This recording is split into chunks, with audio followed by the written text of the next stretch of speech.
The chairman of N100M, a real estate company, Dr. Kennedy Okonkwo, and a businessman, Emeka Okonkwo, popularly known as E-Money, have donated 100 million naira to the Anambra state government to tackle insecurity in the state. They made the donation when they led other businessmen from the state, including the chairman of Cubana Group, Obi also known as Obi Cubana, and the musician Kingsley Okonkwo, popularly known as KC Limpopo, to meet with the governor, Professor Chukwuma Soludo. The group met with the governor at the Government House on Wednesday as the donation was made to the Anambra State Security Trust Fund on behalf of their companies, which the group said was in accordance with the call for support by the state government in the fight against insecurity. Businessmen said that they were in the state to seek strategic partnership with the state government across key business and industrial areas ranging from real estate, entertainment, and haulage.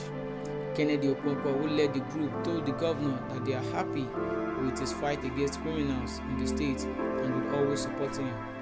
However, the governor thanked them for betting on their state, promising to justify every confidence they hold in the government.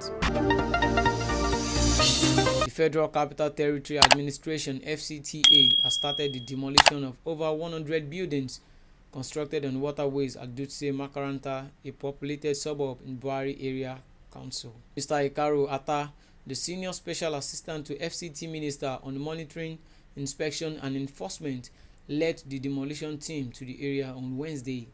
Atta said that the demolition became necessary following the failure to heed all legal warnings by residents over the valid devastating forecast on flooding disaster in Abuja. He said that it would be very irresponsible for any government to wait for residents who were not willing to obey extant directives, and that the FCT administration could no longer wait for unwilling residents to comply with early warnings to save lives after the destructive flooding that occurred in the community 4 days ago. Atta, who expressed utmost disgust that occupiers and owners of the buildings on waterways in the community had deliberately refused to heed warnings, said the administration was wielding the big sticks to save lives, properties, and environment. He said that it was an act of God that the heavy flooding that swept through the area 4 days ago did not leave any record of death, sparing the government of any careless social media backlash. Atta explained that the owners and occupiers of the buildings on the waterways had been warned and asked to leave the area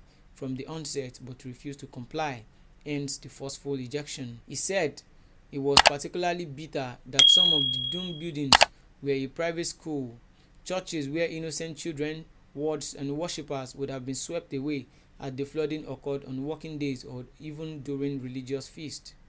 Atta said that FCTA had marked the buildings from foundation level and they had been warned to leave the area because it is a disaster zone. Reacting to the development, a resident of the community, Ibrahim Shuaibu, confirmed that those affected by the demolition actually were aware that the area was prone to flooding but ignored all warnings. Shuaibu claimed that he had lived in the community for about 20 years, acknowledged that the flooding that occurred 4 days ago was unprecedented, but thanked God that no life was lost. He claimed that the indigenous people should be blamed for whatever destruction the flooding had caused, as they had continued to resell the place after each demolition exercise.